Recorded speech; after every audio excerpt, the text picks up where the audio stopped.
Hello students. तो बात करते हैं आज नए टॉपिक के ऊपर। टॉपिक है इलेक्ट्रिकल एनर्जी, विद्युत ऊर्जा। विद्युत ऊर्जा क्या होती है? तो हमने लास्ट चैप्टर में हम पढ़ के आए थे विद्युत ऊर्जा के बारे में। हमने विद्युत ऊर्जा को यानी जिसे हम यूनिट कहते हैं, जैसे हमारे घरों में बिजली आती है, इलेक्ट्रिसिटी आती है, तो हम ये कहते हैं कि कितनी यूनिट बिजली आई, कितनी यूनिट बिजली हमारी खर्च हुई। तो हमने उसको यूनिट के रूप में डिफाइन किया था। तो अब देखिए आज जो हम पढ़ेंगे, आज की जो क्लास के अंदर हम जो डिस्कशन करेंगे वो है विद्युत ऊर्जा का।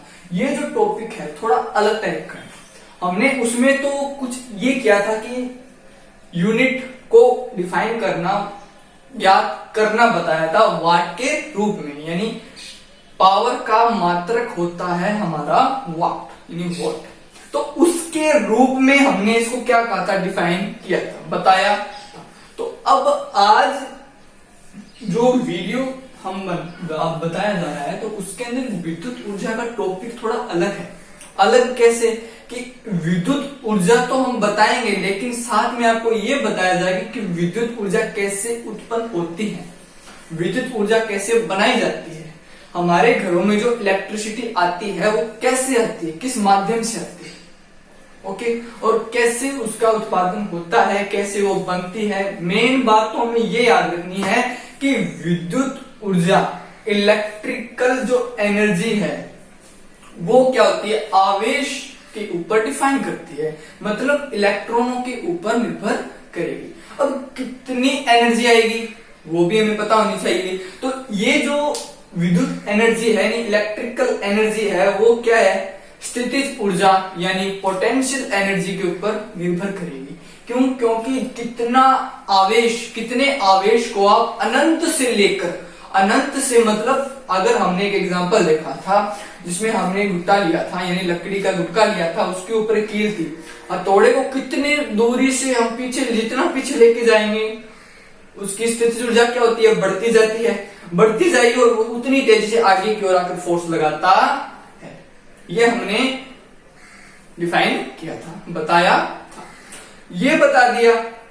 इसके आगे, इसके बाद हमने क्या कहा, स्थितिज ऊर्जा का मान जितना पीछे जाएगा उतना बढ़ेगा। तो अब हम ये कहते हैं कि विद्युत यानी इलेक्ट्रिसिटी उत्पन्न कैसे होगी। मैंने आपको बताया था कि कोई चालक लेते हैं, कोई कंडक्टर लेते हैं, उसके अंदर इलेक्ट्रिसिटी मुझे ए बिंदु से बी बिंदु तक बतानी है, ए से बी तक जाएगी, तो मतलब अनंत से एक कूलम आवेश को, यानी एक आवेश को हम अनंत से उस चालक के अंदर लेके आते हैं। मतलब ये कंडक्टर है, यहां से यहां तक हमें इलेक्ट्रॉन स्थिर पड़े हैं, इलेक्ट्रॉन स्थिर पड़े हैं। यहां से जितनी ज्यादा दूरी से आप इलेक्ट्रॉन को लेके आते हो, जितनी ज्यादा फोर्स आप एक इलेक्ट्रॉन पे लगाते हो वो इलेक्ट्रॉन दूसरे से लगाएगा उतने ही फोर्स से।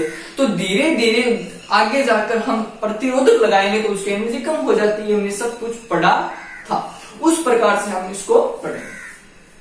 तो अब देखिए आवेशित कणों में जो निहित ऊर्जा होती है ना, लिखिएगा स्टूडेंट्स, साथ साथ नोट्स बनाएंगे कि विद्युत ऊर्जा क्या होती है।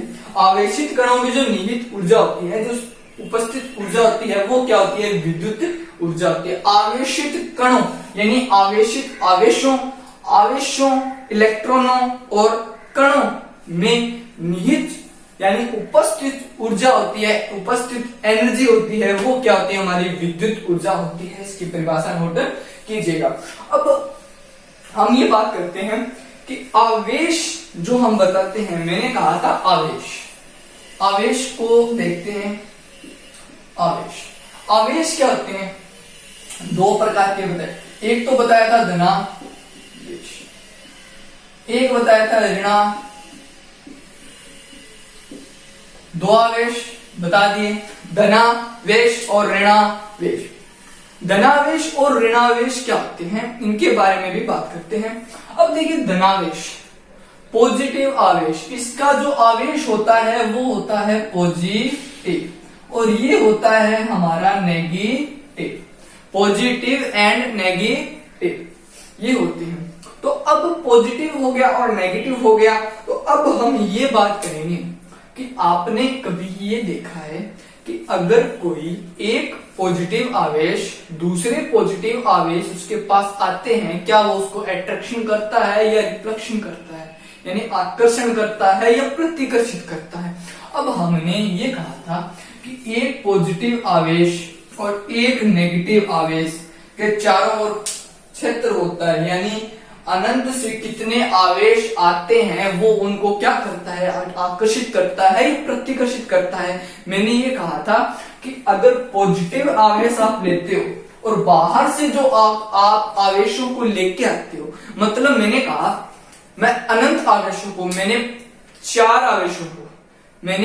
आवेश लिए, उन चार आवेशों को मैं क्या करता हूं, अनंत से लेके आता हूं। मैंने कहा मैं 4 आवेशों को, मैंने कहा मैं 4 आवेशों को कहां से लेके आता हूं, अनंत से कहां लेके आता हूं, इसके अंदर लेके आता हूं। ओके, 4 आवेशों की बात की, तो 4 आवेश जो मैं अनंत से लेके आता हूं, कहीं बाहर से लेके आता हूं, इस पॉजिटिव के चारों ओर एक क्षेत्र होता है, उसके अनंत से लेके आता हूं, तो 4 को लेके आया तो वो उसका आकर्षण करेगा, प्रतिकर्षण करेगा, वो बात करते हैं। बाहर से जितने आवेश आते हैं वो क्या होते हैं, पॉजिटिव होते हैं, तो पॉजिटिव क्या करता है, एक दूसरे को प्रतिकर्षित करते हैं। बात हमने कर दी। तो एक को तो ये इधर, एक को इधर, एक को इधर, एक को इधर कर देता है, कर दिया। अब और भी होते हैं, तो इसका मतलब विद्युत क्षेत्र की जो दिशा है, विद्युत क्षेत्र की दिशा, विद्युत क्षेत्र की जो दिशा होती है पॉजिटिव धनावेशित आवेश के कारण, धनावेशित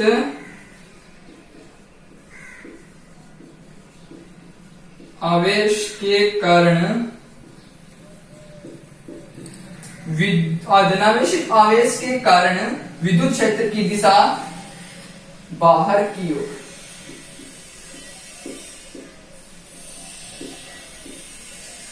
बाहर की ओर, यानी ये क्या है, ई की दिशा बाहर की ओर होती है। इस पे बात करते हैं। नेगेटिव है, ऋणात्मक है, पॉजिटिव आएगा, क्या करेगा, अट्रैक्शन करेगा, आकर्षण करेगा, मतलब ये इन 4 आवेशों को अपनी ओर खींचता है। ये हो गया ई। तो ऋणावेशित विद्युत क्षेत्र हमने लिखा, ऋणावेशित आवेश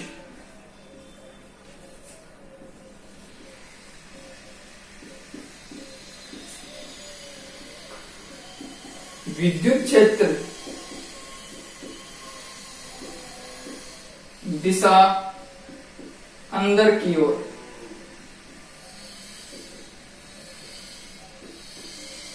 अंदर की ओर, ये चीज हमने बनाई। अब इसको लिखते हैं।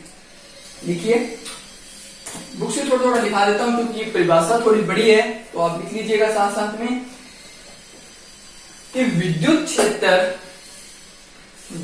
क्षेत्र क्या करता है, विद्युत क्षेत्र के पास आवेश होते हैं, विद्युत क्षेत्र में आवेश क्या करते हैं, आवेश के साथ साथ आप इलेक्ट्रॉन भी लिखिएगा। विद्युत क्षेत्र में आवेश और इलेक्ट्रॉन क्या करते हैं, गति करते हैं, और उन आवेशों की, यानी उन आवेशों की 2 गतियां संभव होती हैं। उन आवेशों में 2 गति होती है, एक होती है धनात्मक, एक होती है ऋणात्मक, या हम कह सकते हैं आवेश 2 प्रकार के बताए जाते हैं, एक बताए जाते हैं धनात्मक और एक बताए जाते हैं ऋणात्मक।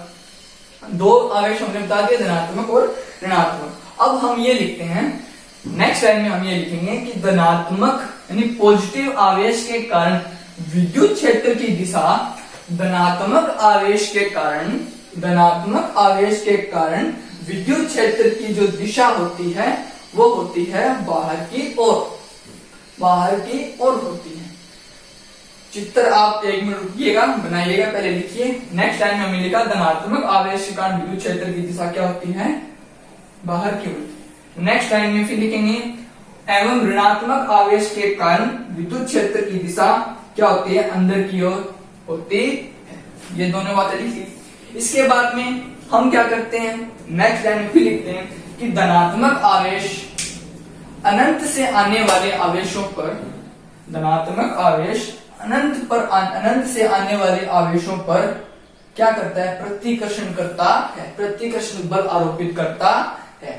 क्योंकि अनंत से आने वाले आवेश धनात्मक प्रकृति के होते हैं, अनंत से आने वाले आवेश धनात्मक प्रकृति के होते हैं एवं धनात्मक आवेश जो हमारे द्वारा लिया जाता है वो धनात्मक एवं अनंत से आने वाले आवेश धनात्मक के कारण एक दूसरे को प्रतिकर्षित करते हैं। फिर नेक्स्ट लाइन में अनंत से आने वाले आवेश धनात्मक एवं हमारे द्वारा लिया गया आवेश ऋणात्मक होता है एवं ये एक दूसरे को आकर्षित करते हैं। इसलिए ऋणात्मक की दिशा अंदर की ओर, धनात्मक की बाहर की ओर। ये बातें हो गई। तो अब देखिए दोस्तों, अब मैं ये कहता हूं आवेशित कणों की स्थिति के कारण उनमें स्थितिज ऊर्जा होती है। अब देखिए, मैंने कहा ये कंडक्टर चालक लिया, इसमें इलेक्ट्रॉन पड़े हैं, यहां इलेक्ट्रॉन है। अब मैंने कहा अनंत से किसी को लेके आता हूं आवेश को, इसके साथ या बल लगाता हूं, कहां से, अनंत से। अब अनंत से आप कितना बल लेके आते हो, यानी अनंत से विद्युत ऊर्जा आप लगाते हो, विद्युत ऊर्जा आपको चाहिए, इलेक्ट्रॉन आपकी गति चाहिए और इससे आपको इलेक्ट्रिसिटी उत्पन्न चाहिए। बात यह कि मुझे इलेक्ट्रिसिटी चाहिए। आप पकड़ के बैठो, मन में बात पकड़ के बैठो, मुझे इलेक्ट्रिसिटी चाहिए। तो इलेक्ट्रिसिटी चाहिए तो मैं ये कहता हूं कि प्रत्येक कंडक्टर, प्रत्येक चालक में क्या होते हैं, इलेक्ट्रॉन स्थिर होते हैं। प्रत्येक चालक में इलेक्ट्रॉन, प्रोटॉन, न्यूट्रॉन होते। ये बात आपको दिमाग में रखनी है। तो परमाणु में क्या होते हैं, इलेक्ट्रॉन नाभिक चारों ओर चक्कर लगाते हैं, नाभिक होते हैं, और क्या होते हैं, प्रोटॉन होते हैं और न्यूट्रॉन होते हैं। ये चीजें हो गई। तो अब इनमें इलेक्ट्रॉन स्थिर। अब अनंत से मैं क्या करता हूं, बहुत ज्यादा स्पीड से, पीछे कितने पीछे से लेकर क्या हूं, स्थिर ऊर्जा इसकी पीछे से लेके आई है तो वो क्या हो जाती है, अधिक होती है। मतलब पीछा किया, पीछे से लेके आया। यहां चाहिए कंडक्टर, मेरे पास एक इलेक्ट्रॉन यहाँ है। अब यहां से अनंत से लेके आऊंगा, कितने से लेके आऊंगा, तो इसके ऊपर फोर्स लगाएगा, मतलब बहुत ज्यादा स्पीड से लगाएगा तो बहुत ज्यादा स्पीड से आगे जाएगा। इसने इसके साथ टक्कर किया, टक्कर की। ये जो टक्करें होती है ना, ये आपको बात याद रखनी है, ये यादृच्छिक टक्करें होती हैं, जिग जैक बोला जाता है, जिग जैक। ठीक है, टेढ़ी मेढ़ी गतियां, ये किसी के साथ भी टक्कर कर लेती। ये नहीं है एक नंबर इसको नाम दे दो, 2 इसको दे दो, 4 इसको दे दो, 6 इसको दे दो, 3 इसको दे दो। ऐसा नहीं है एक बार में सीधा 3 से करेगी, 3 के बाद में 4 से, 4 के बाद फिर 5 से, फिर 6 से। नहीं, ये शाम किसी के साथ टक्कर कर सकती है। आप नंबर दे दो, गरीब सामने आएगा उससे टक्कर वो कर देगी। मैं यहाँ खड़ा हूं, मेरे सामने बंदा है, इधर कोई और है, तो टक्कर पहले इससे फिर इससे। ऐसा नहीं है कि आप इससे करेगी, किसी के साथ भी टक्कर कर सकती है। टक्करें करेगी, आगे बी तक हमारी इलेक्ट्रिसिटी उत्पन्न हो जाती है। और आपने ये गौर किया हो, इलेक्ट्रिसिटी की स्पीड बहुत ज्यादा होती है, तो इसी बटन ऑन किया, पंखा एकदम से ऑन हो जाता है, लेट नहीं होता। इस प्रकार से ये गति करती है। ये बात भी हमें अब लिखनी है। नेक्स्ट लाइन में लिखिए, आवेशित कणों की स्थिति के कारण उनमें स्थितिज ऊर्जा होती है। बुक से बता रहा हूं स्टूडेंट्स, ये कीजिएगा थोड़ा। और देखिए, विद्युत ऊर्जा द्वारा इन कणों पर बल लगाया जाता है और निश्चित दिशा में गमन करते हैं। ये बात सही है। विद्युत ऊर्जा हमें चाहिए तो एक इलेक्ट्रॉन दूसरे इलेक्ट्रॉन पे क्या करता है, तेजी से बल लगाता है और वो एक दिशा में गमन करने लग जाते हैं। मैंने कहा अनंत से लेके आया, एक इलेक्ट्रॉन पे बल लगाया, तो ये इलेक्ट्रॉन क्या करेगा, दूसरे पे तेजी से बल लगाएगा। धीरे धीरे गति कम होगी अंदर से, और एक इलेक्ट्रॉन तुरंत इस चालक से दूसरे चालक में जाएगा तो एकदम तेजी से आगे की ओर निकल जाता। ये बात की। अब देखिए,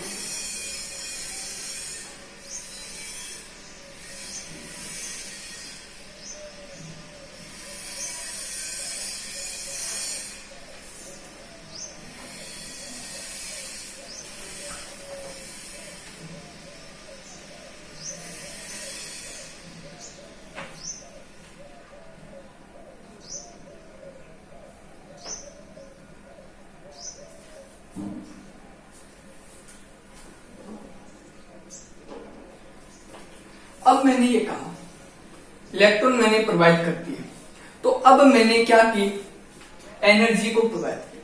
और विद्युत ऊर्जा हमने अब तक क्या पढ़ा, आवेशों के बारे में पढ़ा, आवेश गति कर रही है, इतनी बात तो कर दी। लेकिन अब हमारा टॉपिक क्या है, एनर्जी, ऊर्जा, विद्युत ऊर्जा।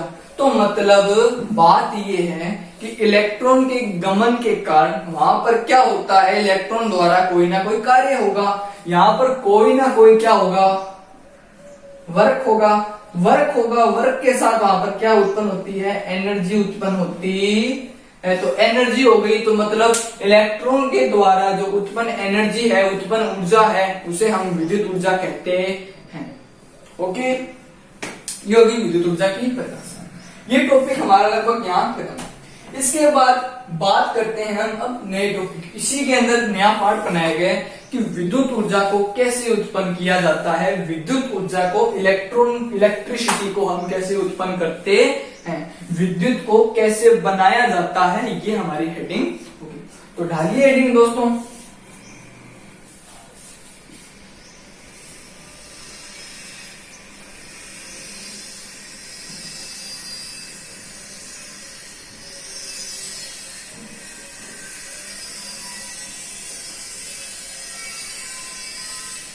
विद्युत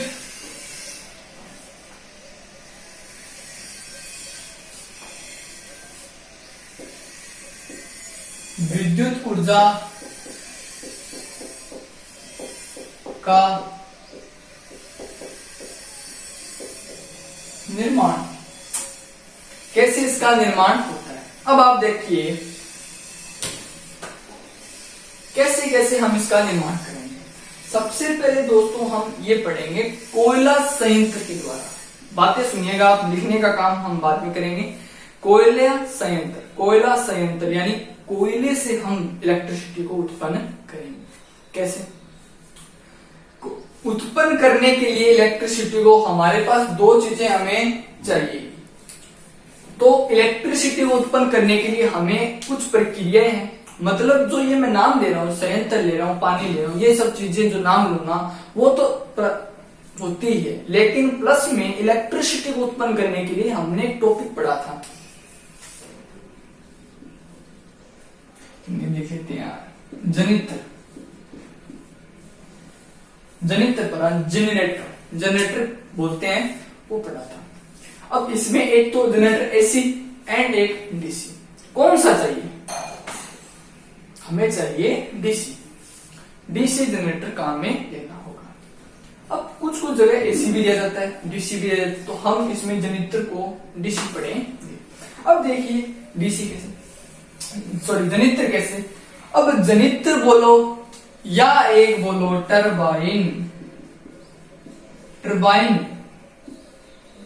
दो नाम याद है ना, जनित्र बोलो या टरबाइन बोलो, बात एक ही। यानी जनित्र का काम क्या होता है, घूमना, चक्कर लगाना। जितना ज्यादा चक्कर लगाओगे इलेक्ट्रॉन क्या होते हैं, प्रवाहित होते हैं। इलेक्ट्रॉन पे एक बार पॉजिटिव एक बार नेगेटिव, या डीसी में पॉजिटिव धारा एकदम से बढ़ जाती है। जनित्र घूमेगा, एक बार पॉजिटिव एक बार नेगेटिव, एकदम तेजी से घूमने लग जाता है, जिससे जनित्र में क्या होता है, विक्षेप आता है, जिससे इलेक्ट्रॉन तेजी से गति करने लग जाते हैं, और उस गति के कारण इलेक्ट्रॉन से हमने पढ़ा इलेक्ट्रिक उत्पन्न होती है, विद्युत ऊर्जा उत्पन्न होती है, हम इससे विद्युत प्राप्त कर रहे हैं।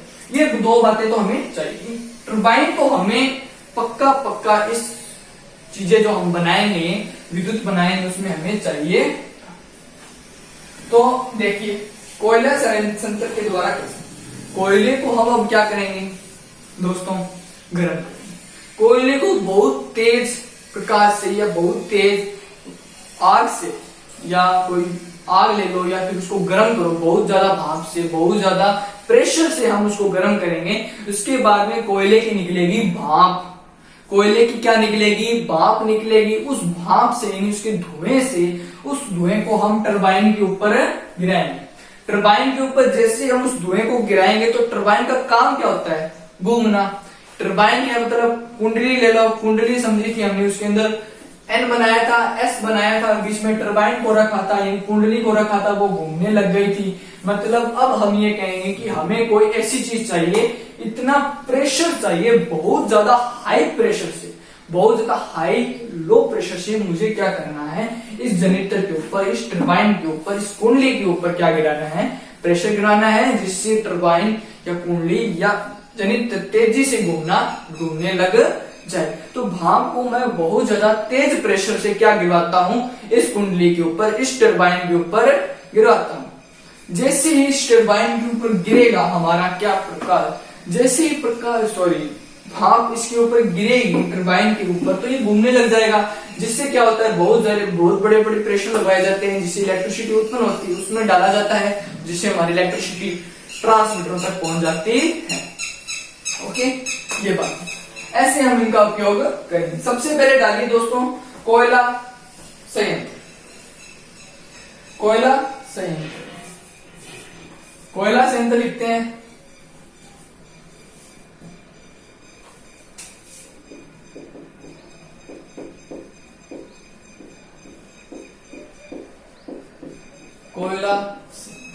कोयला संयंत्र कोयले से कैसे उत्पन्न होती है। अब देखिए दोस्तों, इसका एक डायग्राम है। क्या एक डायग्राम, वो डायग्राम क्या 3D बनाया गया, मतलब जैसा होता है रियल के अंदर वैसा बनाया गया। आपके पास क्लास 10 की बुक होगी, उस बुक के हिसाब से आप देखिएगा। मैं आपको बता देता हूं कैसे कैसे ये काम आता है, आप देख लीजिए। पहले हम इसके बारे में लिखते हैं। चलिए लिखिए। इसमें कोयले में स्थित रासायनिक ऊर्जा का दहन होता है, मतलब केमिकल एनर्जी जो होती है, रासायनिक होती है, कोयले का हम दहन करते हैं। कोयले का दहन करेंगे, उससे क्या बनेगी, एक तो राख बन जाएगी, एक उसकी भाप बनती है। भाप तो निकलेगी, जैसे गर्म करेंगे हर चीज को, भाप निकलती है, ऊष्मा प्राप्त हो जाती है और इस ऊर्जा में उच्च कोटि की परिशुद्ध पानी की भाप में बदला जाता है।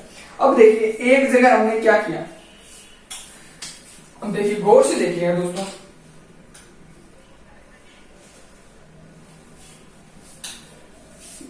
ये देखिए, यहां पर जैसे कोयला रखा, यहां पर क्या रखा, कोयला रखा। कोयला रखने के बाद यहां से क्या किया जाता है, इसको ढक दिया जाता है, ढक दिया। अब कोयला नीचे से क्या किया जाता है, बांध के द्वारा, आग के द्वारा इसको क्या किया जाता है, गर्म किया। सबसे पहले हमने क्या किया, इसको हीट दी, क्या किया, इसको हीट दिया, इसको गर्म किया। गर्म किया तो यहां से भाप क्या निकलती है, बाहर निकलती है। ये बंद एक पैक होता है, भाप बिल्कुल भी बाहर ना जाए, बस यहां से एक सीन के द्वारा इसको निकाल दिया जाता। हमें सिर्फ ये ध्यान रखना है। अब देखिए, यहां से भाप निकलेगी और यहां पर नीचे क्या लगाया जाता है, एक टरबाइन लगाया जाता।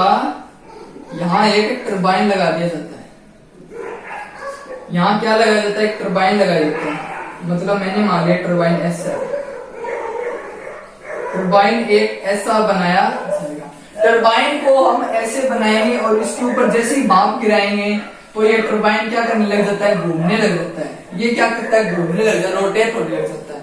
रोटेट होगा, घूमेगा, तो ये ऐसे घूमेगा। घूमने से क्या होती है, इलेक्ट्रिसिटी धीरे धीरे उत्पन्न होती है।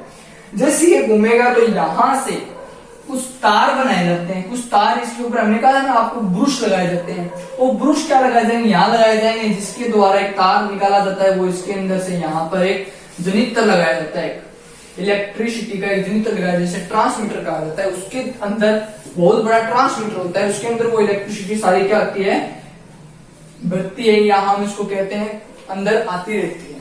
बहुत सारी इलेक्ट्रिसिटी इसके अंदर आएगी तो यहाँ से इलेक्ट्रिसिटी हमारे घरों तक पहुंच जाती है। यानी तारों के द्वारा यहाँ से डीसी करंट पहुंचता है सीधा। तो अब ये काम आता है कोयला संयंत्र। कोयले को हम गर्म करेंगे, उसकी बनेगी भाप। भाप को हम किसके ऊपर गिराते हैं, टरबाइन के ऊपर गिराते हैं, बहुत हाई प्रेशर से। यहाँ पर प्रेशर होता है हाई प्रेशर से गिराएंगे तो ये घूमेगा।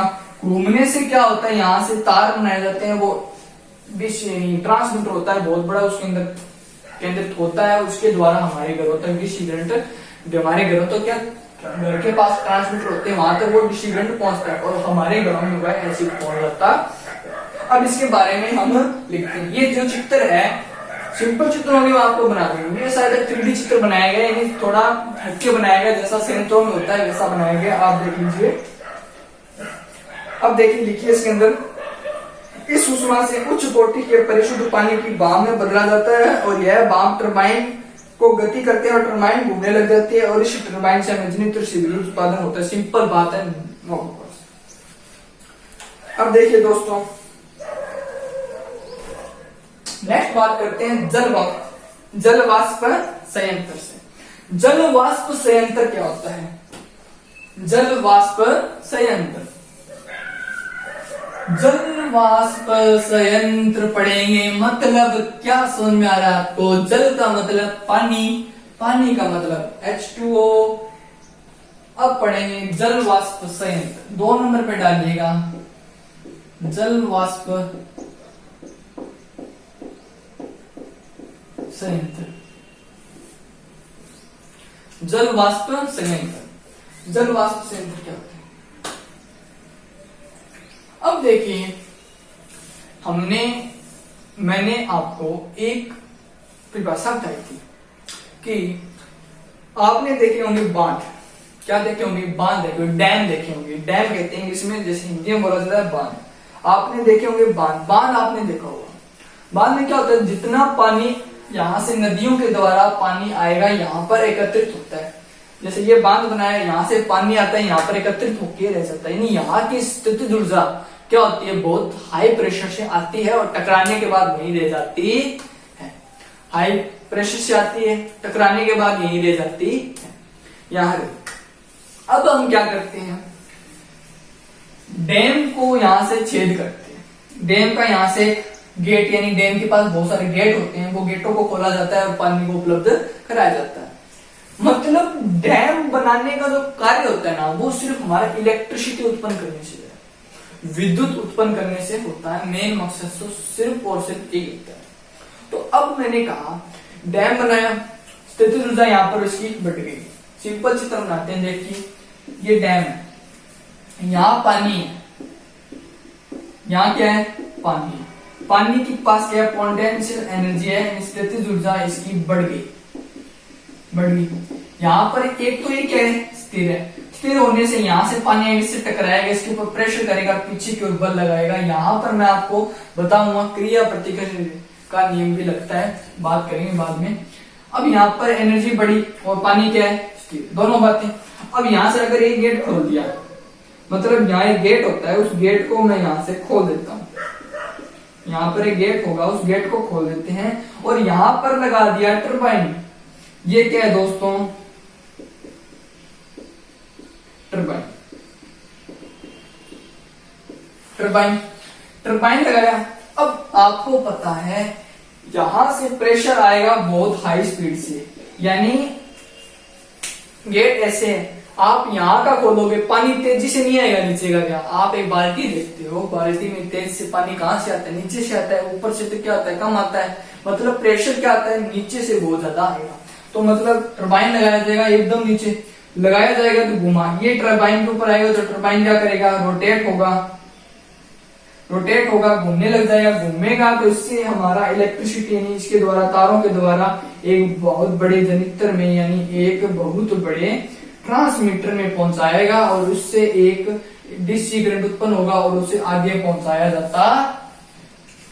ओके दोस्तों, ये बात। तो यहाँ पर स्थितिज ऊर्जा बढ़ी और जितने ज्यादा स्थितिज ऊर्जा पीछे से आती है, बहुत ज्यादा हाई स्पीड से आती है। पीछे से क्या है? धीरे धीरे। यहाँ टकराने के बाद स्पीड बढ़ गई, यहाँ पर वो क्या होता है? बहुत ज्यादा हो जाती है, एनर्जी बहुत ज्यादा हो गई और हाई प्रेशर से क्या होता है? यहाँ से बाहर निकलता है। मतलब यहाँ प्रेशर ज्यादा तो काइनेटिक एनर्जी भी बहुत ज्यादा प्रेशर से इसके ऊपर गिरेगी। तो काइनेटिक एनर्जी बड़ी, मैंने कहा था कि जितनी ज्यादा एनर्जी आप पीछे से लेके आते हो उतनी ज्यादा गतिज ऊर्जा आगे लगती है। तो मतलब पीछे से बहुत ज्यादा ही, तो आगे लाकर क्या होगी? काइनेटिक बहुत ज्यादा, तो टरबाइन बहुत ज्यादा स्पीड से घूमेगा। तो मुझे टरबाइन को स्पीड से ही तो घुमाना है। बस यही बात आपको समझ में आ गई होगी। इसमें भी स्थितिज ऊर्जा का मान बढ़ता, गतिज ऊर्जा अपने आप बढ़ी, टरबाइन घूमेगा, जनित्र के द्वारा डीसी करंट हमको मिलता है, वो आगे पहुंचाया जाता है। इसका जो डायग्राम है वो आप बना लीजिएगा। ये डायग्राम बहुत सिंपल है, लगभग हो सकता है कि क्वेश्चन पूछ भी ले जाएगा, या क्वेश्चन भी पूछा जा सकता है 2 नंबर का, 3 नंबर का। देखिए चित्र आप दोस्तों नोट कीजिएगा।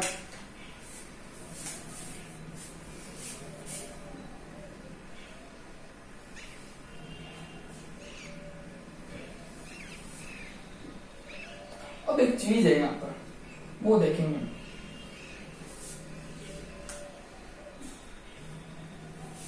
अब देखिए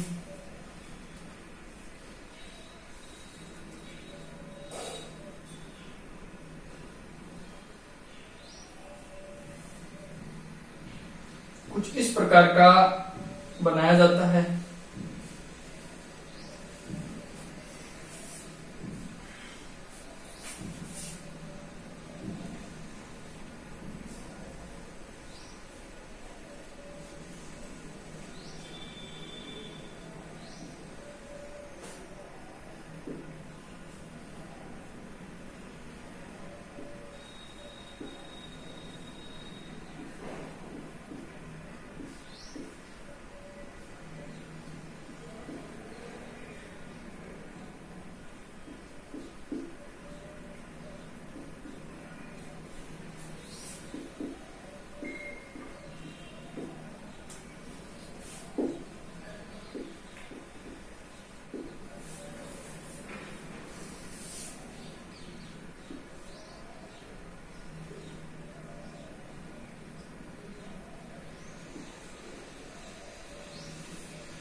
लगभग ऐसा सा चित्र है, आप अपनी बुक से देखिएगा। यहाँ पर क्या बनाया जाता है, एक जाल बनाया जाता है। क्या बनाया जाता है? एक जाल बनाया जाता है। अब ये जाल क्या काम करता है? जाल का काम क्या है? जाल करता है कि नदी, यहाँ पर क्या होता है, पानी एकत्रित होता है। मतलब यहाँ क्या है दोस्तों, पानी। ये पानी यहाँ से आएगा, मतलब यहाँ से पानी हाई प्रेशर से आएगा। मतलब आप ये कहते हो कि दोस्तों देखिए, यहाँ मैंने ये दीवार जो बनाई है वो पतली क्यों बनाई है?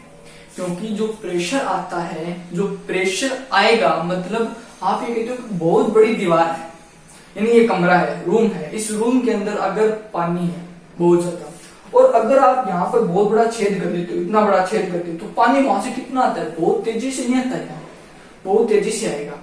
तो पानी आएगा तो पानी तेजी से आएगा, इसके द्वारा जाएगा, यहाँ पर टरबाइन लगाया जाता है, वो घूमेगा। वो जैसे ही हमारा टरबाइन घूमेगा, जिससे हमें इलेक्ट्रिसिटी उत्पन्न होगी। यहाँ पर लगा दिया एक टरबाइन। ओके, अब देखिए ये क्यों बनाया जाता है? इसका मतलब है कि यहाँ पर जो मछली होती है, कुछ जानवर होते हैं, एनिमल्स होते हैं, कुछ छोटे छोटे कीट होते हैं, मतलब आप मछली समझिएगा।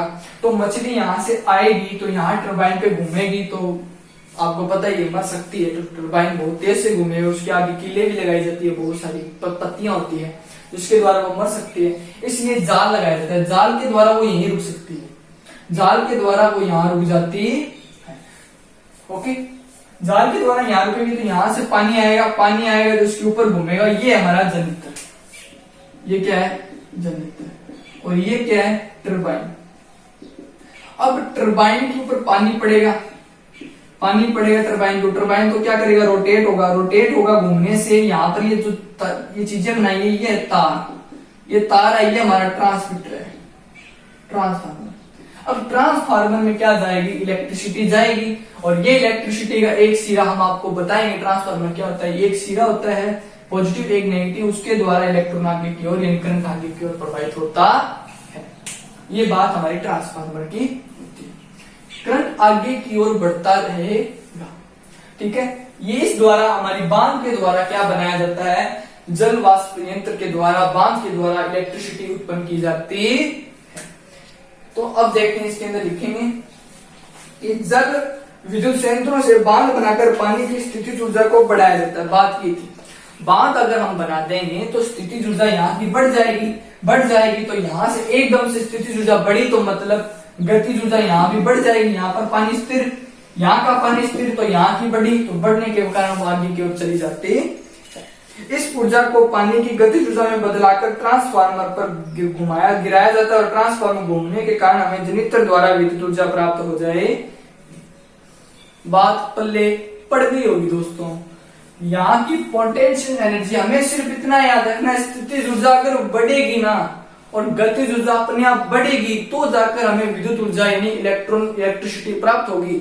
हमें सिर्फ इतना बात पकड़ के रखनी है।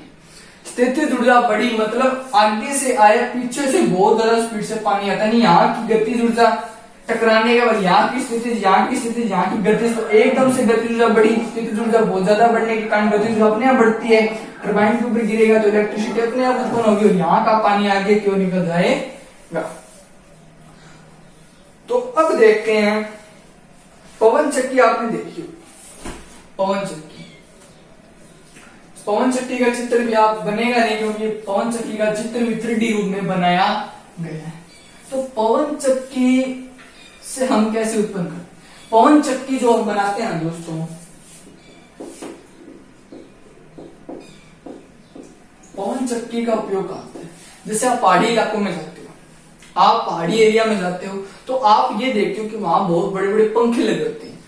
कुछ लोग कहते हैं कि वो हवा देने के काम आते हैं, वहां जब हवा चलती है वो ज्यादा हवा हमें मिल जाएगी, उसके पास खड़े होते हैं हमें हवा नहीं लग जाती है। लेकिन नहीं, लेकिन जब बड़े बड़े शहरों में आप जाओगे, बड़े पहाड़ी इलाकों में जाओगे, वहां की हवा बहुत तेज होती है, कुछ हाइट पे होगी। जैसे आप पृथ्वी तल से बहुत ज्यादा हाइट पे चले जाते हो, वहां पर हवा बहुत स्पीड चलती है। ओके, तो वहां स्पीड चलेगी तो आप देखते हो कि पंखे जो होते हैं पवन चक्की के, जैसे पवन चक्की है, इसका जो पंखा देखते हो, इसके 3 पंखे आपको ऐसे दिखते हैं। वो पंखे ना धीरे धीरे घूमते रहते हैं, स्लो स्लो घूमते हैं। स्लो स्लो घूमे मतलब जैसे जैसे वो घूमेंगे ना, वो क्या होते हैं, रोटेट होंगे ना, घूमते हैं। तो घूमने के कारण इसके पीछे एक बॉक्स लगाया जाता है, बहुत बड़ा बॉक्स होता है, आपने देखा होगा। उसके अंदर तारे लगाई जाती है और यहां से और उसके पास अगर आप देखोगे ना, बहुत बड़ा संयंत्र दिखेगा आपको, जनित्र दिखेगा। जनित्र का ट्रांसफार्मर बहुत बड़ा दिखेगा, उसमें वो इलेक्ट्रिसिटी जाती है। इसका काम हवा देना नहीं होता, इसका काम सिर्फ इलेक्ट्रिसिटी उत्पन्न करना होता है। तो इसके अंदर क्या लगाया जाता है, जनित्र लगाया जाएगा, जनित्र के साथ टरबाइन लगाया जाएगा। तो टरबाइन लगाएंगे तो टरबाइन हवा आएगी और यहाँ के द्वारा इसके ऊपर गिराया जाएगा। गिराने का कारण जनित्र से तारे लगाए जाते, तारों के द्वारा इलेक्ट्रॉन उत्पन्न होते हैं, उत्पन्न होने से वो ट्रांसमीटर के द्वारा जाते हैं और इसके द्वारा डिसीजन पहुंच जाता। ये काम इसका सिर्फ होता है। अब देखिए दोस्तों, आप ये देखते हो कि सौर पैनल आपने देखा होगा। सौर पैनल, सूर्य से जो प्रकाश आता है ना, सूर्य से जितना प्रकाश आता है वो सौर पैनल में एकत्रित होकर बाहर के द्वारा हमारे घरों में जो इलेक्ट्रिसिटी होती है उनके द्वारा भी उत्पन्न किया जाता है। सौर पैनल आज इसका उपयोग बहुत ज्यादा होने लगे। सौर पैनल भी आपको बताया जाएगा। देखिए सौर पैनल में क्या होता है, सौर पैनल कांच की बनी आकृति होती है, उसके द्वारा पीछे उसके बहुत सारे तार लगाए जाते हैं। मतलब जितनी प्रकाश जब आएगा, प्रकाश भी क्या आता है दोस्तों, बहुत ज्यादा हाई स्पीड से आता है। 3×8 मीटर पर सेकंड की स्पीड से क्या आता है, हमारी लाइट आती है। लाइट आती है तो आप ये कहते हो एकदम से लाइट क्या पहुंच जाती है, कहीं पहुंच जाती है। लाइट की स्पीड बहुत ज्यादा स्पीड होती है, वो स्पीड आज तक कवर कोई कर नहीं पाए। तो लाइट की स्पीड आई बहुत ज्यादा स्पीड से। तो अब सौर पैनल कब लगाया जाएगा, सूर्य जब उदय होता है उसके बाद के अंदर या दोपहर के अंदर, जब उसकी एनर्जी क्या होती है, बहुत ज्यादा हाई हो जाती है। तो हाई वोल्टेज हाई एनर्जी पर जब सौर पैनल के ऊपर प्रकाश आएगा तो टकराने के बाद, टकराता है तो कुछ तो लौट जाएगा, तो कुछ वो क्या होता है, कांच का हिस्सा गर्म हो जाता है। गर्म होगा तो गर्म होने से हमारे तारों के द्वारा वो किसमें पहुंचा जाता है, हमारे घरों के अंदर आ जाता है। सिर्फ इतना सा इसका काम होता है। तो दोस्तों इतनी बातें हमारी खत्म। अब इसके बाद आप लिखेंगे नई हेडिंग कि विद्युत ऊर्जा के कुछ उपयोग। विद्युत ऊर्जा के उपयोग,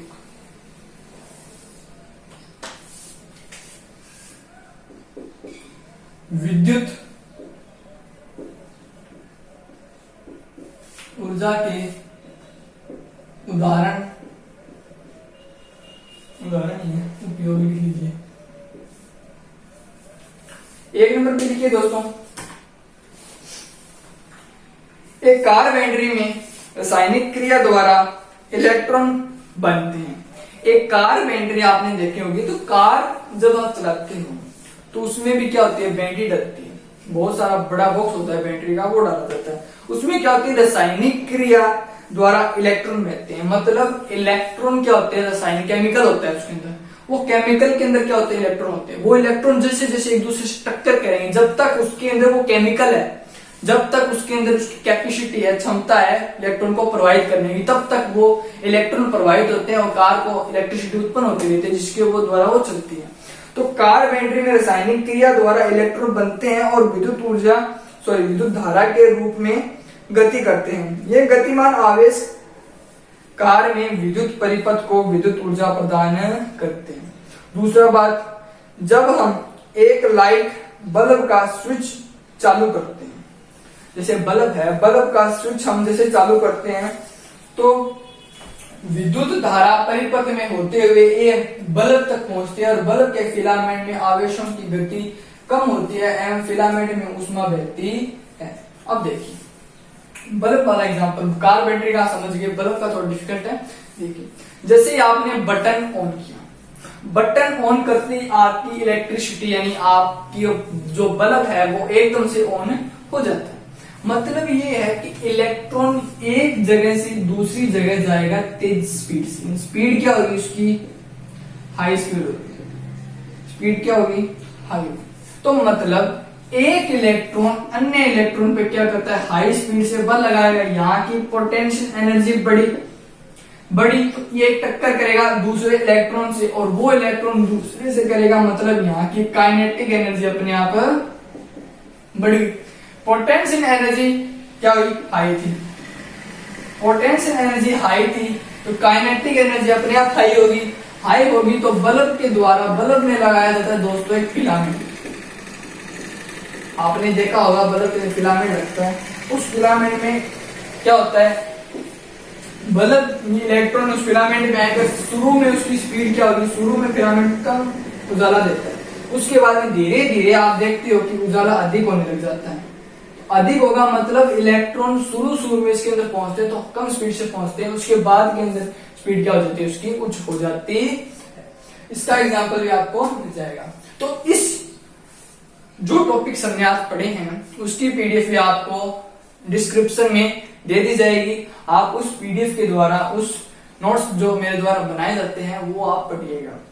यहाँ जो बताया जाएगा वो थोड़ा कम बताया जाएगा, क्योंकि लिखाने वाली जो चीजें हैं, जो एग्जांपल्स हैं, जो हमने भी बात के चित्र पढ़े, डायग्राम पढ़े थे, वो बहुत हाई है, वो यहाँ पर बनते नहीं। इसलिए इस वीडियो की पीडीएफ भी आपको डिस्क्रिप्शन में दे दी जाएगी। तो अब बचा दोस्तों हमारा इसके बाद में सिर्फ 2 टॉपिक बचे हैं। ऊर्जा का संरक्षण। ऊर्जा का संरक्षण का मतलब क्या है, यानी कंजर्वेशन ऑफ एनर्जी, यानी ऊर्जा का संरक्षण का मतलब है, संरक्षण का मतलब conservation end of energy. Okay, तो अब देखिए ऊर्जा का संरक्षण कैसे, मतलब ऊर्जा है ना, ऊर्जा को न तो हम उत्पन्न करते हैं, न हम उसका नष्ट कर सकते हैं, बल्कि वो एक वस्तु से, एक पदार्थ से दूसरी पदार्थ में बदला जा सकता है। ये हम पढ़ेंगे। ऊर्जा का संरक्षण करेंगे। हमने एक एग्जाम्पल पढ़ा था, कौन सा, स्प्रिंग वाला। स्प्रिंग का एग्जाम्पल पढ़ा था, उस स्प्रिंग के एग्जाम्पल के द्वारा ही हम ऊर्जा का संरक्षण करेंगे। मतलब सिर्फ ये होगा कि मैंने आपको ये भी कहा था कि जो पोटेंशियल एनर्जी होती है, कौन सी, मैग्नेटिक एनर्जी, कुल एनर्जी, जो कुल एनर्जी होती है ना, यांत्रिक ऊर्जा होती है, वो गतिज ऊर्जा प्लस स्थितिज ऊर्जा का योग होती है। मतलब kinetic energy plus potential energy का क्या होती है, योग होती है। हमें सिर्फ ये पढ़ा था, हमने क्या पढ़ा था, सिर्फ ये पढ़ा था। तो इसमें हमने क्या कहा था, मैंने सिर्फ आपको इसमें काइनेटिक एनर्जी नहीं बताई, पोटेंशियल एनर्जी को डिस्कशन किया था। मतलब स्प्रिंग बनाई, स्प्रिंग को खींचोगे, यानी स्प्रिंग है, इसको खींच कर छोड़ दोगे तो सबसे पहले पोटेंशियल एनर्जी आपने क्या की, बहुत ज्यादा स्पीड से पीछे की ओर खींचा। मतलब आपने यहां तक तो था, आपने थोड़ा और उसको खींचा। कितना खींचा, यानी यहाँ की पोटेंशियल एनर्जी बढ़ाने के बाद वो छोड़ दिया तो उसकी काइनेटिक एनर्जी उतनी ही बढ़ जाती है। तो कभी वो अब इधर जाएगा तो कभी वो इधर जाएगा, फिर इधर, धीरे धीरे कम होने के बाद वो साम्य अवस्था में आ जाता है। मतलब साम्य अवस्था में आ गया तो मतलब वो कांस्टेंट यानी 0। तो मतलब हम अब ये कह सकते हैं पोटेंशियल इसके बराबर 0 होती है। तो गतिज ऊर्जा भी बढ़ गई और साथ में हमारी स्थितिज ऊर्जा भी बढ़ जाती है।